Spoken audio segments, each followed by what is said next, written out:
Moonlight theatre फकत पत्थरों का पिंजरा था। बघेल बुलबुल सरकार, मूनलाइट थिएटर फकत पत्थरों का पिंजरा था। मूनलाइट के मंच पर जब बुलबुल सरकार विद्युत गति से थिरकती थी तो पूरा कलकत्ता पागल हो जाता था। जितनी भीड़ उन दिनों मूनलाइट थिएटर पर जुटती थी उतनी मोहन बागान और ईस्ट बंगाल के फुटबॉल मैच में नहीं जुटती थी। चौरंगी से लेकर गरिया हाट तक चिपकते थे बुलबुल सरकार के पोस्टर। नियॉन लाइट्स में जगमगाती थी बुलबुल सरकार। नाटक के बीच में नाचती थी नृत्यांगनाएं रूबी घोष, सपना सान्याल, मीरा मुखर्जी, कावेरी बनर्जी, रजनी रागिनी, रूपम विश्वास और आयशा सुल्ताना। लेकिन दर्शक बुलबुल सरकार की प्रतीक्षा करते थे जो अंत की तरफ आती थी मंच पर। उसके आते ही मूनलाइट थिएटर गूंज उठता था दर्शकों के पागल शोर से। जब नाचती थी बुलबुल सरकार तब समय थम जाता था कलकत्ता में।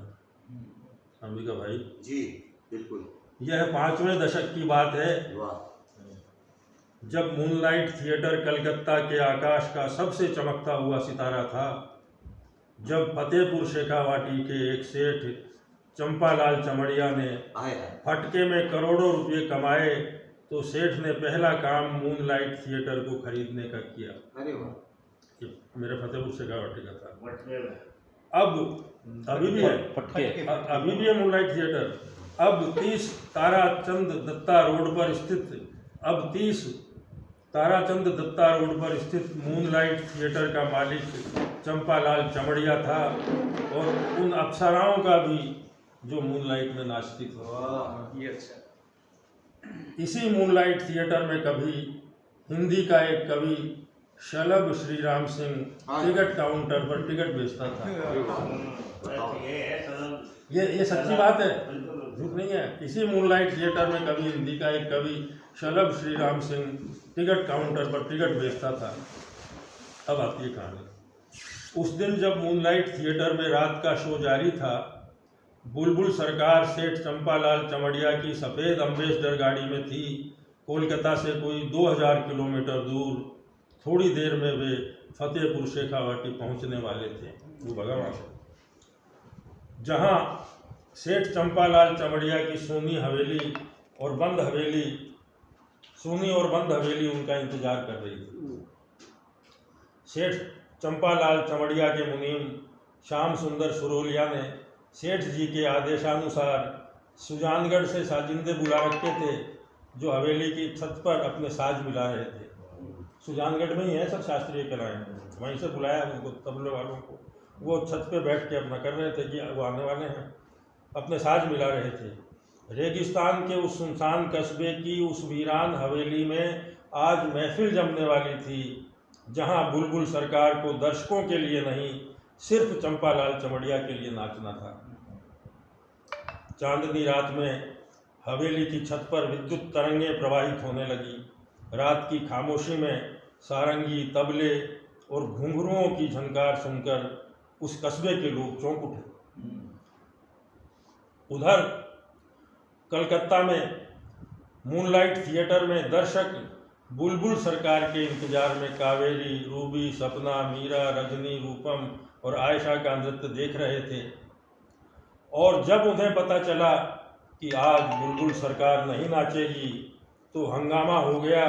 दर्शक भड़क गए, कुर्सियां तोड़ डाली, पर्दे फाड़ डाले और मूनलाइट थिएटर पर पत्थरों की बरसात कर दी। यह भी सच्ची घटना।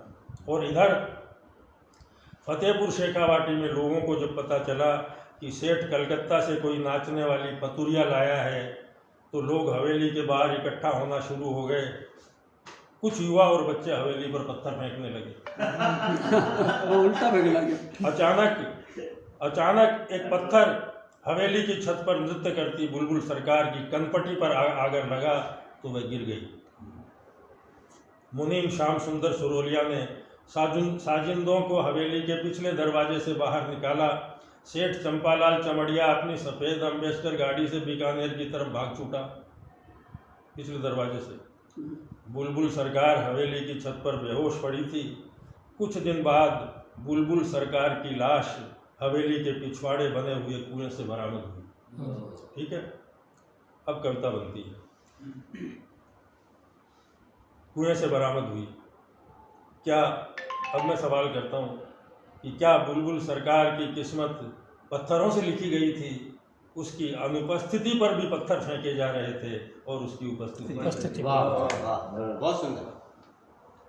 क्या बुलबुल सरकार की किस्मत वाह वाह, पत्थरों से लिखी गई थी? उसकी अनुपस्थिति पर भी पत्थर फेंके जा रहे थे और उसकी उपस्थिति पर भी।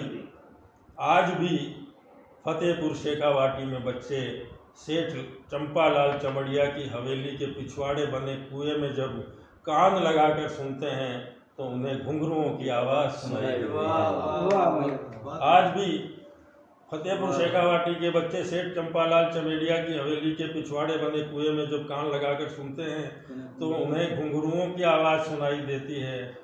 उस कुएं में इतने पत्थर फेंके जा चुके हैं कि कुआं पत्थरों से भर गया है। अंतिम पंक्तियाँ। और कुएं के भीतर झांकने पर थोड़ा सा चिलकता हुआ पानी दिखाई पड़ता है। उसके बारे में इतिहासकारों का मत है कि ये बुलबुल सरकार के आंसू हैं। और कुएं के भीतर झांकने पर जो थोड़ा सा चिलकता हुआ पानी दिखाई पड़ता है, उसके बारे में इतिहासकारों का मत है कि ये बुलबुल सरकार के आंसू हैं। बहुत सुंदर।